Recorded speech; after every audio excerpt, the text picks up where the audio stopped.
Hey everybody, Sean here, and welcome to Revealing Truth. And special thanks to Jari for sharing this. The person we're looking at today is Nicholas Bowling, and this is his channel with over 1 million subscribers. I watched a few clips of this guy to get a feel for who he is, and overall, he's a soft-spoken, passionate person with a heart to share the gospel. And for that, I applaud his efforts. But after watching him witness to various people, I realized that he's a bit confused on the topic of demons and Christians. I will be doing another video on Nicholas in the future in regards to another video, but today we'll look at this recent video where the demon screams that he's gonna end her. Spoiler alert, he doesn't. But as soon as we see these video titles, it's almost guaranteed to be another Daniel Adams or Catherine Crick style show.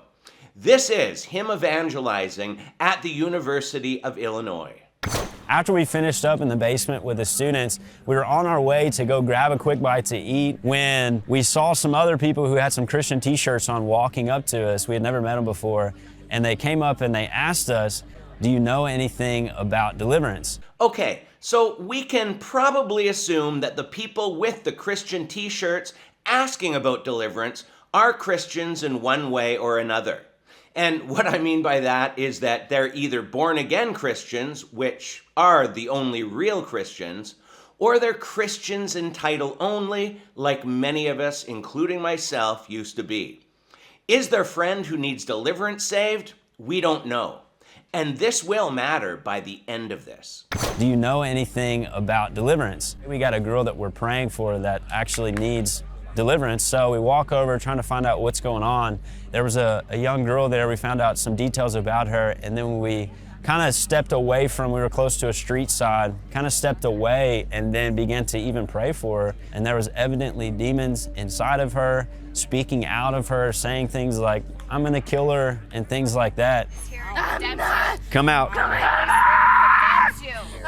planning on killing Be her. quiet and come out. I'm gonna kill Shut her. up, you're not gonna kill her. So he's already told them to come out twice, and they haven't left.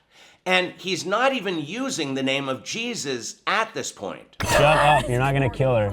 She'll live and not die, but declare the works of the Lord. Hallelujah. Thank you, Lord. I am not Thank you, Holy Spirit, for driving the spirit out right now. I'm kidding. Thank you, Holy Spirit, for entering in and driving it out right now. But the Holy Spirit isn't driving it out. She's the same. And this is his editing to tell his story, not me picking and choosing parts, which is why I often play the last words spoken that run into the next part. Thank you, Holy Spirit, for entering in and driving it out right now. As we were ministering even to her and commanding things to go, we found out that she had had some unforgiveness towards some people in her life who had harmed her and things like that. By forgiving people, you're not saying what they did was okay. You're actually saying what they did was a sin, but you're choosing to give it to God. You're letting Him be their judge, and then you're even praying and loving that person. Is there anyone else you need to forgive? Yes. Who? My sister. Yeah. Yeah, just say, "God, I forgive my sister Yeah, I forgive my sister. for," For just say what she's done to you. hurting me. And at the end of this video, we'll talk more about whether unforgiveness can send a Christian to hell. But we don't read anything in Scripture about demons leaving people because they forgave someone. And remember, he's already tried to cast this demon or demons out twice, and they still haven't left. Yeah, just say, "God, I forgive my sister Yeah, I forgive my sister. for," For just say what she's done to you. hurting me. Yeah. Say, "God, I pray that she'll come to know you, She comes to know you. that she won't hurt anyone No, I'm else. not coming up. Be quiet. I pray that my sister won't hurt anyone else, I pray she won't hurt anyone else. but that she'll do your will, God, She goes, and she'll receive blessing. she receives blessing. In Jesus' name. Oh. Every unclean spirit, out in Jesus' name. Come out in Jesus' name. We know the parable that Jesus even spoke of people who are holding unforgiveness. It says that they'll be turned over to the torturers. It's a real thing. We saw it firsthand. God has all power. Out now in Jesus' name. Well, at least he's now using Jesus' name. But guess what? they still aren't leaving. And that previous little scene of her coughing seemed to be used to indicate that the demon was leaving. But as we can see now, it didn't. Out now in Jesus' name. Where are the pigs? You're not Take me to the resisting. pigs. Come out of her now in Jesus' Take me name. to the pigs. Where are Come the out pigs? in Jesus' Take me to the name. pigs. No, not her. Come out in No. Jesus' No, name. I want to stand her. You're permitted to go in the pigs. Out now in Jesus' name. You heard me. Out in Jesus' name. Never have I ever read in the Bible of someone having to repeat the command to come out in Jesus' name over and over and over again like he just did. And the whole pigs part is just silly and part of the show. And I'm not even accusing Nicholas of being an actual deceiver like Daniel Adams and putting on a show. He may be, but it seems like he's just very misinformed about demons and Christianity. And unfortunately, that's a big problem these days. But the next part is perhaps the most disturbing. You heard me. Out in Jesus' name. We believe that God set her free, and she ended up even coming to the Thursday event that we were doing, is entering into worship, and we were able to even kind of minister to her further. And I was telling her about how much God loved her, how much He cared for her, and how He was drawing her closer to Himself. He cherishes you. He loves you.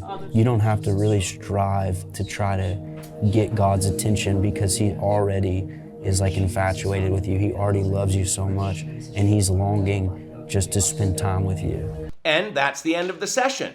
So why was she still on the ground twitching at church? I thought the demons already left. Was this girl a believer? Well, at very least, not a born-again believer if she was having demons cast out. And if she wasn't a believer, then why was he giving her the love-bombing message like Todd White does? If she's unsaved, she needs to hear the proper gospel message of what sin is and why Jesus sacrificed his life for our sins. Like I said at the start, I applaud this guy's passion to go to universities across America preaching the gospel. But this whole demon casting situation made no sense biblically, and that's a very dangerous thing. If you're indwelt with the Holy Spirit, you can't have demons living in your body, which is now the Holy Spirit's temple. And if you do have demons, you need to get saved, because after they're cast out, 7 more wicked demons can return to the house if it's empty. Empty meaning not indwelt with God's Holy Spirit. This is the most dangerous movement today because it allows unsaved people that think they're born again remain unsaved and on their way to hell. So as passionate as this guy is, this demons and Christians thing is very deceptive. And in regards to this, We know the parable that Jesus even spoke of people who are holding unforgiveness. It says that they'll be turned over to the torturers. It's a real thing. We saw it firsthand. he says they witnessed that? Well, not from what we just saw. So let's finish by reviewing a past video that explains in context the passage about forgiveness and being handed over to the torturers. Now, recently there was a comment on a video in regards to losing salvation, quoting Matthew 6:15. This was implying that we'll lose our salvation if we don't forgive someone. The previous verse reads, "For if you forgive other people when they sin against you, your heavenly Father will also forgive you. But if you do not forgive men their sins, your Father will not forgive your sins." This is the Sermon on the Mount, and when Jesus was teaching them how to pray. And part of the Lord's Prayer is, "Forgive us our debts as we forgive our debtors." Matthew 6 is not teaching that our eternal destiny is based on forgiving other people, but it does teach that our relationship with God will be damaged if we refuse to forgive those who have offended us. Scripture is clear that God pardons sin because of His grace based on Christ's finished work on the cross. We obtain that forgiveness of sins by grace through faith and not by any works of our own. Nobody could stand before God arguing that their sins should be forgiven simply because they've forgiven others. So Jesus is not referring to God's initial act of forgiveness and reconciliation that we experienced when we were born again. He's talking about forgiveness in context of our life and relationships on earth. We're supposed to display Christ in us to the world and bear with each other and forgive one another if any of us has a grievance against someone. To forgive as the Lord forgave us. We are to be kind to one another, tender-hearted, forgiving each other just as God in Christ also has forgiven us. As Christians, we are to forgive others as we've also been forgiven. If we have people we haven't forgiven, at the same time we're praying to God for forgiveness, that's not only strange, but a bit hypocritical. Please forgive me, God, but I'm not willing to forgive this person. Crazy. How can we walk in true fellowship with God in that state? We can't. And this grieves the Holy Spirit. And we're told not to do that in Ephesians 4:30. So when Jesus tells us in Matthew 6:15 that if we don't forgive others, God will also withhold his forgiveness of those sins. The result is that we won't enjoy the fruit of the Holy Spirit in our lives, and God may bring an earthly discipline. Our salvation remains secure, but our earthly life may suffer. But this does not mean that someone would lose their salvation. But maybe you're struggling with forgiveness with someone in your life. And if so, I want to finish today by reviewing a video from the past about how you can learn to forgive someone, even when it seems impossible. This quotes some of the same verses at the start, but be patient because I think this may help. The Bible has a lot to say about forgiveness. Ephesians tells us to forgive each other just as in Christ God forgave us. Colossians tells us to bear with one another and forgive as the Lord has forgiven us. Luke tells us to forgive and we will be forgiven.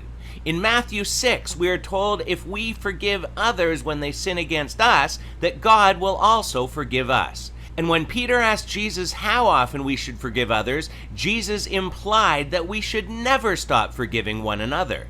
He wasn't saying that we should forgive someone 490 times and then we could start holding grudges and stop forgiving. But we know that forgiveness is not always easy to do. You may have someone in your life that has really hurt you and it seems impossible to forgive them. But we know that all things are possible with God, and that we can do all things through Christ who strengthens us, and that all things are possible to those who believe. You say, but Sean, you don't know what this person's done to me. This messed up my whole life. Trust me, I had a non-biological family member do me really wrong before, and it took years for me to actually forgive that person. For the longest time, I would say, I forgave them because the Bible told me so. I'd say, I'll forgive them and just forget them. And that's fine in one sense. If you really truly have forgiven someone, it doesn't mean that you have to be best friends. But most of the time when someone says this, they still do hold a small grudge of some sort. The truth will come out over time when that person comes to your mind. You may be at peace about it, or you may suddenly start thinking about all the things that got you angry and realize that you haven't really forgiven them yet. In moments like that, I remember Jesus on the cross, and he says, Father, forgive them, for they do not know what they're doing. And that just blows my mind. After all they did to Jesus, his true heart was still to forgive them. And then I think back to my anger, and as much as I want to forgive, it seems impossible. And then I think back to Luke and Matthew that says God will forgive us if we forgive others. That's a whole topic in itself. But I know some of you have been there, and maybe some of you are there now. So what can we do? Speaking for myself, the only thing I could do is surrender to God. After years of anger, I said, Lord, I want to forgive this person, but I just can't stop these angry and hurt feelings and thoughts from coming up. Yet I want to. I want to be able to forgive like you did on the cross, but I just can't seem to do it. I have a right to be hurt and upset, but I want to truly forgive this person because you have forgiven me. Please help me. Teach me how to forgive this person because I can't do it on my own. And I left it with God. And over the next weeks, God revealed bits of wisdom and perspective that eventually allowed me to forgive them. Not only that, but now I could reach out to them in a caring and authentic way. So, If you're struggling with unforgiveness and can't seem to shake those feelings, then cast this struggle, this burden at the Lord's feet because He will sustain you. We are told to cast our anxiety on Him because He cares for us. Remember that you don't have to go through struggles alone. We have friends and family to help, and most importantly, we have God, who is not only our Lord and Savior, but our friend. And when our focus is to do what's right in God's eyes, we know that He's hearing our prayers. So, as always, leave your thoughts and comments below, and until next time, take care and God bless.